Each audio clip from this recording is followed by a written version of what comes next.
ভালো আছো? আলহামদুলিল্লাহ আমিও ভালো আছি। এই বর্তমানের এই পরিস্থিতিতে আমাদের ভালো থাকাটাই কিন্তু অনেক বড় একটা ব্যাপার। ভালো থাকার সাথে সাথে চেষ্টা করতে হবে ভালোভাবে পড়াশোনা করার। আমরা আজকে তোমাদেরকে দুর্যোগের সাথে বসবাস এই অধ্যায়ের একদম শেষ পাঠটা আমরা আজকে পড়বো হচ্ছে ভূমিকম্প। ভূমিকম্প শুনলেই আমাদের খুব আতঙ্ক লাগে, তাই না? ভূমিকম্পকে আমরা ইংরেজিতে আর্থকুয়েক বলে থাকি। তো আজকের পাঠের আগে আমরা গতদিনের পূর্ব পাঠ একটু যাচাই করি। গতদিনে আমরা পড়েছিলাম হচ্ছে এসিড বৃষ্টি। তো এসিড বৃষ্টির যেহেতু অংশটা আমরা পড়েছি, প্রথমে যদি আমরা জানতে চাই এসিড বৃষ্টি কি, নরমালি দেখা যায় যে বৃষ্টি একটু অ্যাসিডিক হয়, তাই যে বৃষ্টিতে অ্যাসিডের পরিমাণ বেশি থাকে আমরা সেই বৃষ্টিটাকে অ্যাসিড বৃষ্টি বলে জানি। এখন এখান থেকে আরেকটা প্রশ্ন হয় যে এসিড বৃষ্টিতে কিসের পরিমাণ বেশি থাকে? এসিড বৃষ্টিতে সাধারণত সালফিউরিক অ্যাসিড মানে H2SO4, sulphuric acid, nitric acid, এগুলো সংক্ষেপে তোমরা সবাই জানো, সেই ক্লাস 8 থেকে পড়ে আসছো।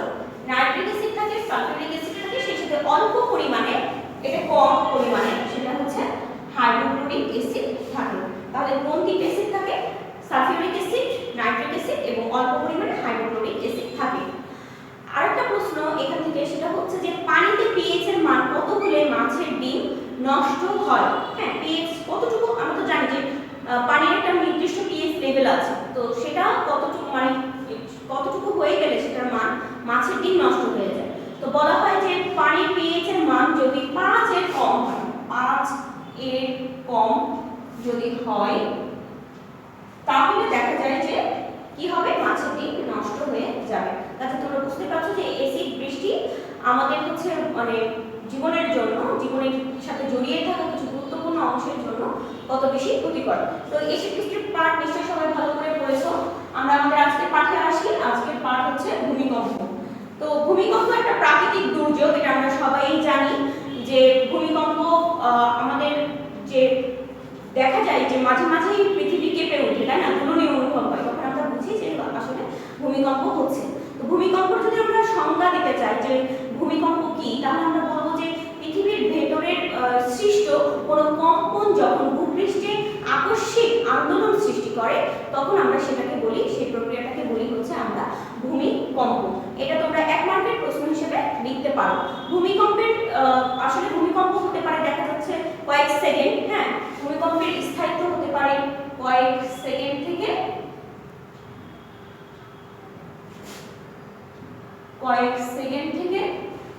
কয়েক মিনিট, ঠিক আছে? এটা হতে পারে এর স্থায়িত্ব। আর হচ্ছে মানে এটা ছাড়া দেখা যায় যে পর্যায়ক্রমে একাধিকবার কিন্তু এটা ঘটতে পারে। একবার ভূমিকম্প হলো, এটা ভাবার কোনো কারণ নাই যে একটু পরে একটা হবে না। দেখা যায় যে একবার ভূমিকম্প হওয়ার পরেও আরেকবার কি হচ্ছে, ভূমিকম্প হচ্ছে, এরকম হতে পারে। তো এরপরে ভূমিকম্প হলে আমরা খুব আতঙ্কিত হয়ে যাই, বা আমরা দেখি যে ঘরবাড়ি দুলে উঠছে, মানে কেমনই যেন একটা অবস্থা, তাই না? তো এটা যেহেতু মানে প্রাকৃতিক দুর্যোগ, এটার ফলে কয়েক সেকেন্ডের মধ্যে অথবা মিনিটের মধ্যে এক বাড়িঘর ধ্বংস হয়ে যেতে পারে, পুরো দেশ ধ্বংস হয়ে যেতে পারে, এমনকি নদীপথের গতিপথও পরিবর্তন হয়ে যেতে পারে ভূমিকম্পের ফলে। বাংলাদেশের নদী ব্রহ্মপুত্র, তোমরা নিশ্চয়ই নাম শুনেছো, এই ব্রহ্মপুত্র নদীর হচ্ছে গতিপথ পরিবর্তন হয়েছে। তাহলে কি হতে পারে? ঘরবাড়ি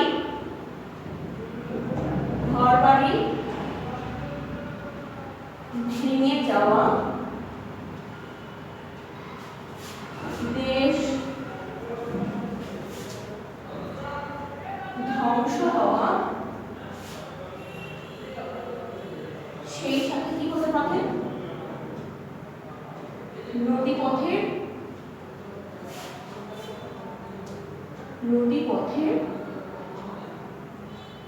গতি পরিবর্তন, গতিপথের পরিবর্তন হতে পারে। আমাদের দেশের কোন নদীর গতিপথ ভূমিকম্পের কারণে পরিবর্তন হয়েছে?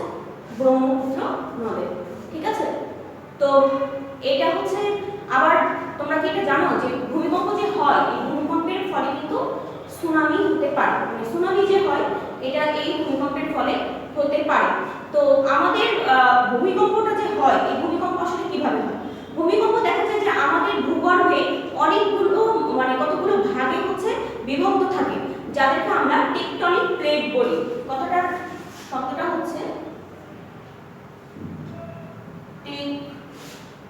টেকটনিক, ঠিক আছে, টেকটনিক প্লেট। আমাদের ভূপৃষ্ঠ এরকম কতগুলো টেকটনিক প্লেটে বিভক্ত থাকে। দেখা যায় যে এই টেকটনিক প্লেট স্থিতিশীল নয়, এগুলো কি করে, নড়াচড়া বা চলাফেরা করে এরকম। তো চলমান এই প্লেট মানে একটা প্লেট যখন আরেকটা প্লেটকে চাপ দেয়, এই চাপ দেওয়ার ফলে সেখানে হচ্ছে শক্তি সঞ্চিত হয়, আর যখন হঠাৎ এই প্লেটগুলো সরে যায় তখন এই সঞ্চিত শক্তি বাইরে বেরিয়ে আসে, যেটাকে আমরা ভূমিকম্প হিসেবে চিনি। তাহলে ভূমিকম্প এভাবে কিন্তু সৃষ্টি হয়। অনেক সময় এখান থেকে 2 মার্কের প্রশ্ন আসতে পারে, অথবা 3 মার্কের প্রশ্ন আসে ভূমিকম্প কিভাবে সৃষ্টি হয় ব্যাখ্যা করো, তখন আমরা এই প্রশ্নের উত্তরটা এইভাবে লিখব। তো এখন যেটা যে ভূমিকম্প একটা প্রাকৃতিক দুর্যোগ, আমরা জানি ভূমিকম্প কে হচ্ছে মানে কি দ্বারা মাপা হয়। ভূমিকম্প কিন্তু তোমরা হয়তো এটা জানো যে ভূমিকম্প মাপা হয় হচ্ছে রিক্টার স্কেল দ্বারা, আর 5 মাত্রার উপরে ভূমিকম্প হলে আমরা সেটা অনুভব করতে পারি। তো এই ভূমিকম্প যখন হয় তখন আসলে 3টা ধাপে আমরা আমাদের করণীয়গুলোকে ভাগ করতে পারি। একটা হচ্ছে ভূমিকম্পের পূর্বে করণীয়, একটা ভূমিকম্প সময়, আর একটা ভূমিকম্পের পরবর্তীতে। তাহলে ভূমিকম্পের পূর্বে আমরা কি কি হচ্ছে মানে করণীয় রাখতে পারি বা করতে পারি, সেটা হচ্ছে যে আমরা ভূমিকম্পের সময়ে প্রথমেই ফার্স্ট এইড বক্স, তারপরে হচ্ছে শুকনো খাবার, পানি, হ্যাঁ, এই তারপরে অগ্নি নির্বাপক যন্ত্র, এগুলো হচ্ছে আমরা আগে হাতের কাছে রাখতে পারি। তারপরে আমরা ফার্স্ট এইড চিকিৎসা কিভাবে দিতে হয় এটা শিখে নিতে পারি, যেন ওই সময় কাউকে সহযোগিতা করতে পারি এই কারণে। তারপরে হচ্ছে আমরা গ্যাসের লাইন অফ করা, কলের লাইন অফ করা, এগুলো শিখে রাখতে পারি। তারপরে ভূমিকম্প হলে আসলে আমরা সবাই কোথায় গিয়ে পরিবারের সাথে মিলিত হব, এরকম কোনো স্থান আমরা ঠিক করে রাখতে পারি। এই জিনিসগুলো আমরা কিন্তু শিখে রাখবো। আর হচ্ছে মানে আমাদের যে জিনিসটা, আমাদের যেহেতু বাংলাদেশ ভূমিকম্প প্রবণ, তোমরা নিশ্চয়ই এটা জানো যে আসলে ভূমিকম্প প্রবণ হচ্ছে সবচেয়ে বেশি যে এলাকা, সেটা হচ্ছে যে যুক্তরাষ্ট্রের ক্যালিফোর্নিয়া, এটা হলো, এবং জাপান, এই 2টা দেশ ভূমিকম্প প্রবণ, কিন্তু বাংলাদেশও ভূমিকম্প প্রবণ। তো তাহলে ভূমিকম্পের আগে করণীয়, পরে করণীয়, ভূমিকম্পের সময় করণীয়, এই জিনিসগুলো সম্পর্কে কিন্তু আমাদেরকে অবশ্যই ধারণা রাখতে হবে। তাহলে ভূমিকম্পের আগে কি করণীয় আমরা জানলাম, ভূমিকম্পের সময় আমরা কি করব, অবশ্যই প্রথমে কি খাওয়া যাবে না, অবশ্যই অকারণে প্যানিক খাওয়া যাবে না, উত্তেজিত হওয়া যাবে না, মাথা ঠান্ডা রাখতে হবে। ভূমিকম্প হচ্ছে এই সময় অবশ্যই ঘরের ভিতরে অবস্থান করা যাবে না, বা থাকলেও কি করতে হবে, শক্ত কোনো টেবিলের নিচে দাঁড়াতে হবে, কোনো জানালার নিচে বা কোনো হচ্ছে পিলারের পাশে এরকম জায়গায় দাঁড়ানো যাবে না। যদি বাইরে থাকি তাহলে হাইরাইজ বিল্ডিং এর নিচে, তারপরে কোনো বৈদ্যুতিক খুঁটির পাশে দাঁড়ানো যাবে না, ফাঁকা কোনো স্থানে গিয়ে দাঁড়াতে হবে, এবং ভিতরে আসার তখন চেষ্টা করা যাবে না। তো এই জিনিসগুলো আমরা ভূমিকম্পের সময় মেনে চলবো। তারপরে ভূমিকম্পের পরবর্তীতে কেউ আহত হয়েছে কিনা সেটা দেখতে হবে, আহত যদি হয় তাহলে তাকে হসপিটালে নিতে হবে। তারপরে হচ্ছে আমাদের বাসাতে গিয়ে দেখতে হবে যে ক্ষতিগ্রস্ত কতটুকু হয়েছে, কি হয়েছে, কোন জিনিসটা ক্ষতিগ্রস্ত হয়েছে, সেটা সেই অনুযায়ী ব্যবস্থা গ্রহণ করতে হবে। অকারণে টেলিফোন করে মানে নেটওয়ার্ক জ্যাম করা যাবে না, প্রয়োজন হলেই হলো টেলিফোন করতে হবে, দিয়ে খবর দিতে হবে। এরকম কাজগুলো আমরা ভূমিকম্পের আগে, ভূমিকম্পের সময় এবং ভূমিকম্পের পরে করতে পারি। মূল কথা যেটা, সেটা হচ্ছে প্রাকৃতিক দুর্যোগের সাথে মানিয়ে আমাদেরকে বসবাস করতে হয়। তাই অবশ্যই প্রাকৃতিক দুর্যোগকে ভয় না পেয়ে মাথা ঠান্ডা রেখে পূর্বেই প্রস্তুতি আমাদেরকে গ্রহণ করতে হবে। ওই যে বলে না যে হচ্ছে আসলে প্রতিকারের চেয়ে প্রতিরোধ কিন্তু বেটার, অর্থাৎ মানে একটা জিনিস ক্ষতিগ্রস্ত হয়ে চিন্তা ভাবনা করার থেকে আগেই যে জিনিসটা হবে আমরা জানি, সেটা সম্পর্কে আমাদের একটু প্রস্তুতি থাকলে ক্ষয়ক্ষতির পরিমাণ অনেক কমে যায়। তো এই ছিল তোমাদের আজকের পাঠ। হ্যাঁ, আজকে তোমাদেরকে হোমওয়ার্ক দিই,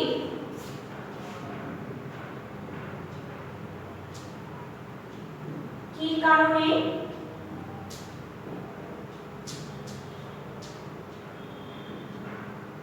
ভূমিকম্প ঘটে তা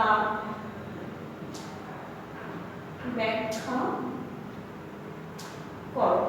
ঠিক আছে, ভূমিকম্প ঘটার কারণ কি ব্যাখ্যা করো, সুন্দর করে লিখবে, এই খাতার ছবি তুলে গ্রুপে পোস্ট করবে।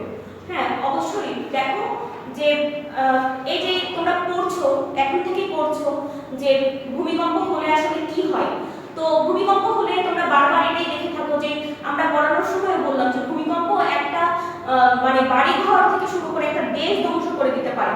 আমরা এই প্রমাণের আগেও পেয়েছি যে কত মারাত্মক মারাত্মক ভূমিকম্প হয়েছে, যেমন হচ্ছে 1884 সালে মানিকগঞ্জে ভূমিকম্প হয়েছিল হচ্ছে 8 মাত্রার। তো এই ভূমিকম্পের ফলে ব্যাপক ক্ষয়ক্ষতির পরিমাণ হয়েছিল। তো আমি চাই যে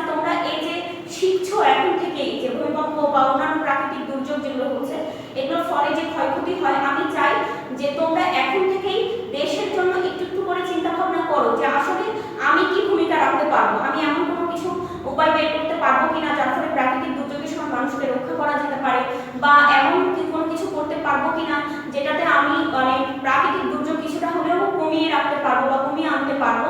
তো এরকম কিছু চিন্তা ভাবনা করো। এগুলো আসলে দেশপ্রেমেরই বহিঃপ্রকাশ, মানে তুমি যে তোমার দেশকে ভালোবাসো, দেশের জন্য কিছু করছো, এগুলো কিন্তু আসলে দেশেরই বহিঃপ্রকাশ। সেই সাথে সাথে এগুলো কিন্তু তোমাকেও বিশ্ব দরবারে মানে তোমার পরিচিতি এনে দিবে।